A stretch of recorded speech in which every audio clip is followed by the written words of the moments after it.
रोज green tea बनाओ क्योंकि scientifically proven है कि ये बेली फैट घटाए। लिप्टन ग्रीन टी, आदत डाल। देश भर में अग्निपथ योजना के हो रहे विरोध के चलते जालौन के रेलवे स्टेशनों से निकलने वाली ट्रेनों की बढ़ाई गई सुरक्षा। जालौन के उरई कोच कालपी 8 रेलवे छावनी से तब्दील ताकि उपद्रवी कर सके कोई उपद्रव। एसपी जालौन रवि कुमार के निर्देश पर जीआरपी और आरपीएफ रेलवे स्टेशन पर लगातार कर रहे हैं पैदल मार्च। इस समस्या को लेकर जब हमने कुछ युवकों से बात की तो सुनिए क्या कह रहे हैं देश के युवा। मेरा नाम है स्वास्तिक सोनी। अच्छा, जो अग्निपथ योजना केंद्र सरकार ने लागू की, इसको किस रूप में देख रहे हैं? अग्निपथ योजना सरकार ने लागू की है, काफ़ी अच्छी है, इससे काफ़ी एम्प्लॉयमेंट जनरेट होगा।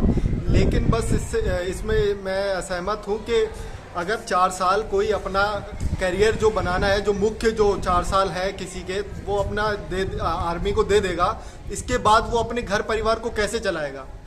उसके ऊपर एक जिम्मेदारी आ जाती है 20 से 25 साल की एज में कि अब उसको घर परिवार अपना देखना है। तो इसके लिए सरकार क्या करेगी? 4 साल के बाद अगर वो अपने घर पे बैठ जाता है तो आगे वो क्या करे?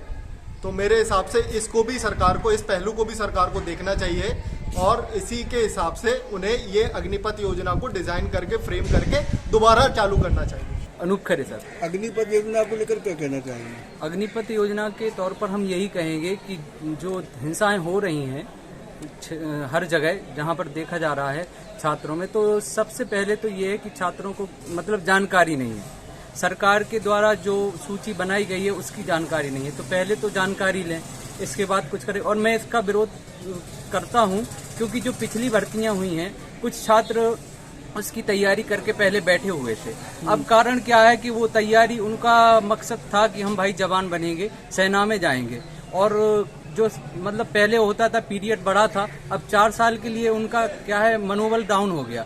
अब वो सोच रहे हैं कि 4 साल के लिए हम कैसे जाएं और 4 साल बाद वो क्या करेंगे। तो इसलिए मैं भी इस पूर्णतः सहमत नहीं हूँ इससे। मेरा नाम अमन सक्सेना है। अच्छा, अग्निपथ योजना को लेकर युवा विरोध प्रदर्शन कर रहे हैं, इसको किस रूप में देखते हैं आप?